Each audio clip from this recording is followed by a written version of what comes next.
guys? This is Matt Schultz with Matt Schultz Music. Today we're going over Ventura Highway, a classic song by America. It's an acoustic guitar-driven classic rock tune featuring harmonized lead guitars, great rhythm strumming guitars, and great vocal harmonies, which we won't go over today. We're going to focus on the guitar parts.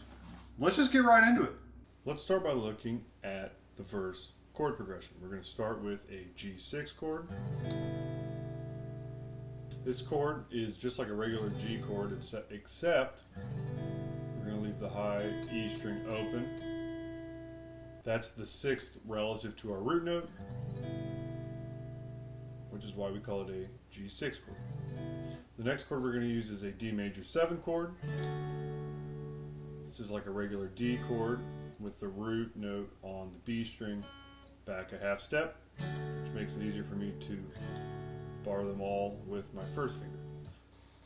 The chord cycle is 2 bars of our G6 chord, 2 bars of our D major 7 chord. That is the pattern for the 4 phrases that comprise the verse.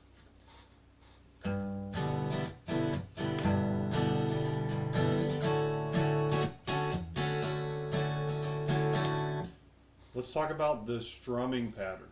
This is a little tricky, but what we're doing is I'm going to start by plucking the lowest string on my G6 chord, on the low E string, and that's 1, and then I'm going to do 2 and 3 and 4 and 1. That's the basic rhythm, is 1, 2 and 3 and 4 and 1, 2 and 3 and 4 and, all right? If we hear that in context, pluck 1, 2 and 3 and 4 and 1, 2 and 3 and 4 and when I get to my D major 7 chord, I'm really just strumming. I'm not plucking the lowest note on the D string. I'm just 1, 2 and 3 and 4 and 1, 2 and 3 and 4 and 1. Okay?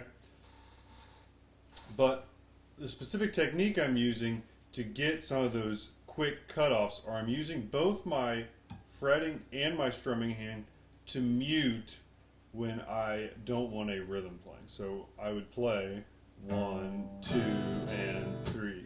I don't want anything on beat 3, right? It's supposed to be 1, 2, and 4. And so on beat 3, when I would usually have a downstroke, I'm actually using that to mute.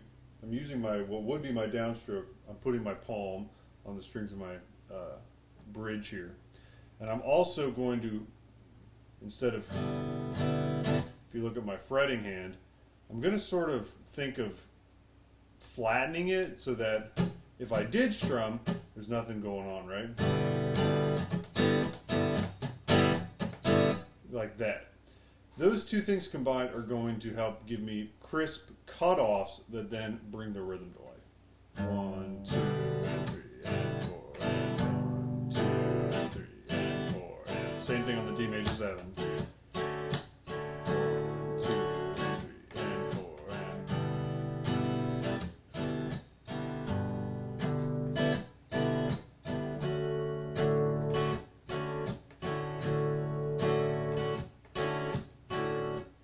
Alright, let's break down the lead parts at the beginning. This is really the heart of the song. To start, we're going to put our first finger on the 5th fret of the high E string. I am using hammer-ons and pull-offs on the E string. Hammer, pull-off. Go to the B string. Hammer-on, pull-off. 6th fret on the B string. Hammer-on from the 2nd to the 3rd finger. Pinky finger on the B string. Back to my root note. 3rd finger on the G string, that's 7th fret.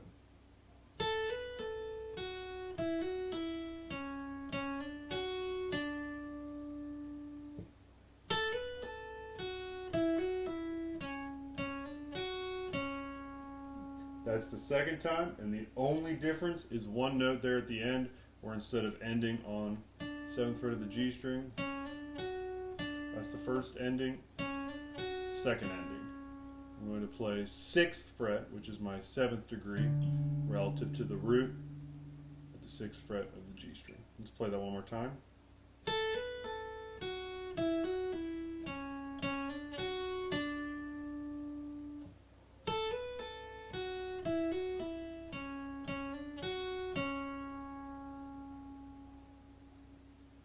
The lower harmony part is down near our D major 7 or D major chord. We're going to start at the 2nd fret of the high E string. Again, hammer on, pull off. 3rd fret on B string, hammer on, pull off. I'm going to have to roll my first finger from the 2nd fret of the B string down to the 2nd fret of the G string. Hammer on to the 4th fret. 4th fret, G string.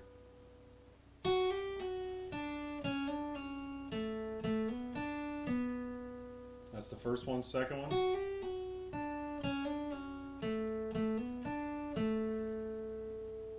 The only note that changes, just like our first phrase, is 2nd fret on the G string is our 2nd ending note.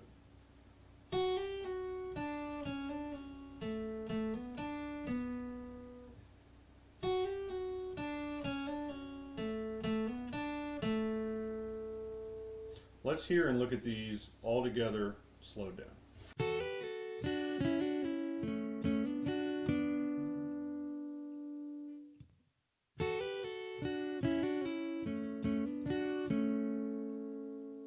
During the verse, while the vocal underneath the vocals, really in between vocal phrases, there's 4 repetitions of our main riff with some variations. The first time we're going to play both normally to their first ending note, like so, but we're going to add 2 additional notes, simply going up the scale. So I'm going 7th fret on the G string, 5th to 7th fret on the B string. That's our first variation. We play that before the first vocal phrase.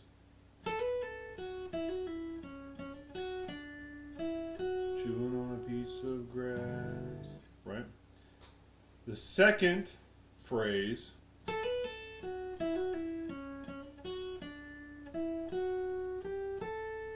we extend by 4 notes, simply going up the scale. Again, there I played 7th fret on the G string, 5th to 7th on the B, and then 8th to 5th fret on the high E.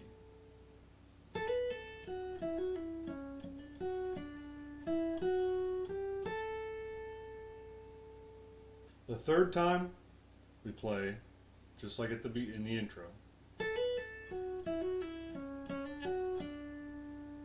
And the fourth time we play the first variation with 2 additional notes. Our lower harmony part also follows these same variations.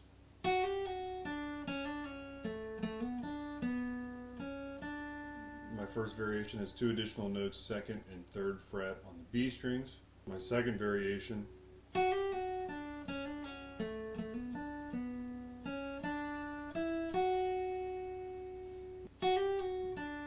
let's hear that again. The third time is regular. Fourth time we play it is the same as the first variation. There's one final harmonized line that comes in right before we go to the first chorus. The high harmony, we're going to start on the 14th fret of the high E string, the 12th fret, 14th to 12 on the B string, down to the 10th fret on the B string, to the 11th fret on the G string, and then slide down to 7th fret on the G string.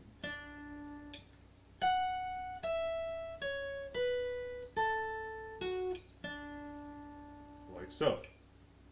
The lower harmony starts on the 10th fret of the high E string, going down to the 9th fret, 10th fret on the B string, slide down to the 8th fret on the B string, 7th fret on the B string, 7th fret on the G string, slide down to the 4th fret on the G string.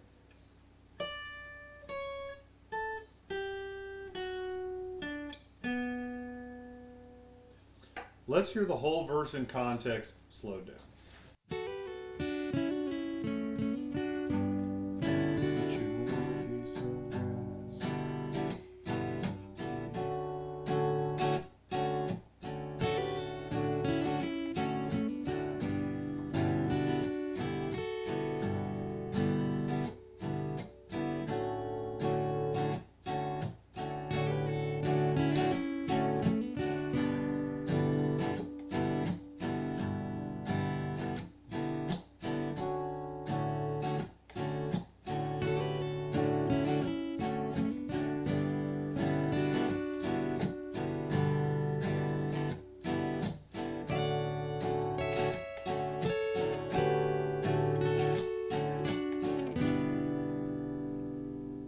Now that we've covered all the lead parts that get featured in this tune, let's talk through the chords being used in the two choruses. I'm calling them two choruses.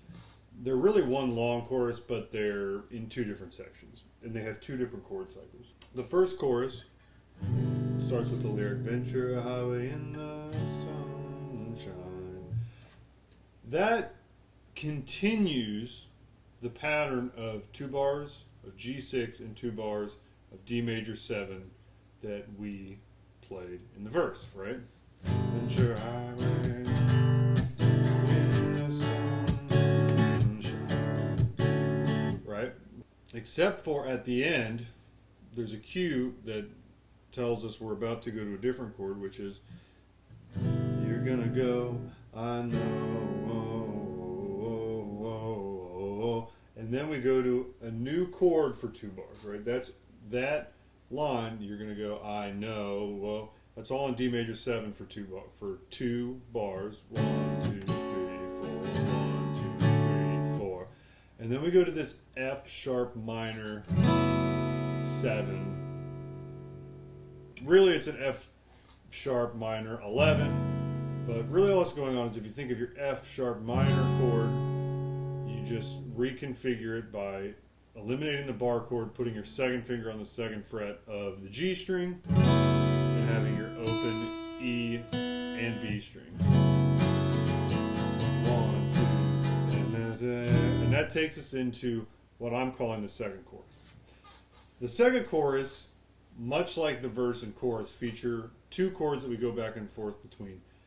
They're faster now, meaning the rhythm happens faster, in that we're going to play E minor 7 for 1 measure to that F sharp minor 11 for 1 measure. E minor 7, F sharp minor 11. Now this E minor 7, I'm playing a little bit differently. Usually you would think E minor is like this. E minor 7 you usually play with your pinky finger. I'm using my first and second fingers on the A and D strings, and then my pinky on the B string, so that when I go to my F sharp minor chord, you see how much easier that is?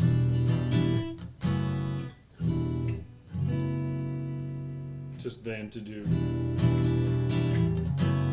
Right? That's a much harder move.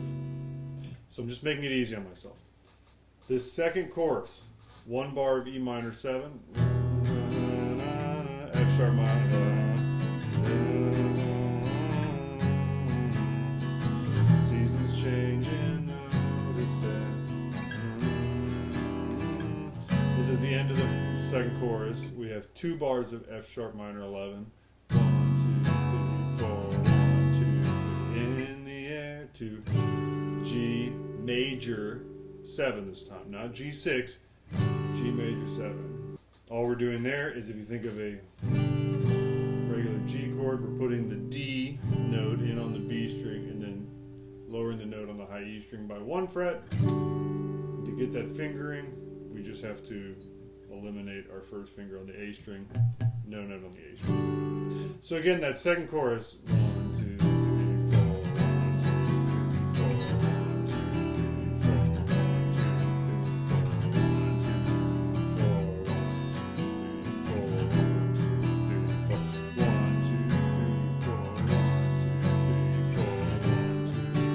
1, 2, 3, 4. Now, that last measure of G major 7, 1, 2, 3, 4 here, is where the lead comes back in. But the funny thing about this tune, when this interlude happens with the lead coming back in, is it actually flips. So remember the intro we did, and the first chord was G6, right? Well, now we're ending the second chorus on G major 7, going to D major 7, so we have to flip the order, right? Then, because now in the interlude, we're starting on the D major 7.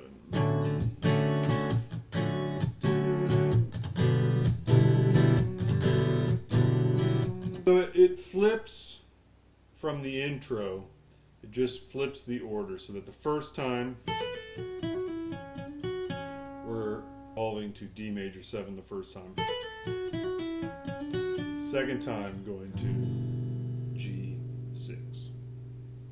So there you have it, guys. That covers all the constituent parts of Ventura Highway. You know the lead part of the intro. You know the lead parts in the verse. You know the 2 choruses, what the rhythm part is. And you know that the interlude flips. So when the interlude happens, we just kind of reverse the order of the 2 phrases that we played at the intro. Guys, I really hope you enjoyed this video. I hope it was informative. I hope you enjoyed learning this awesome tune. Please hit the like button, hit the subscribe button, stick around. I have new videos almost weekly. Help you learn great tunes, gain musical insights and confidence, and just play better. Thanks again. See you next time.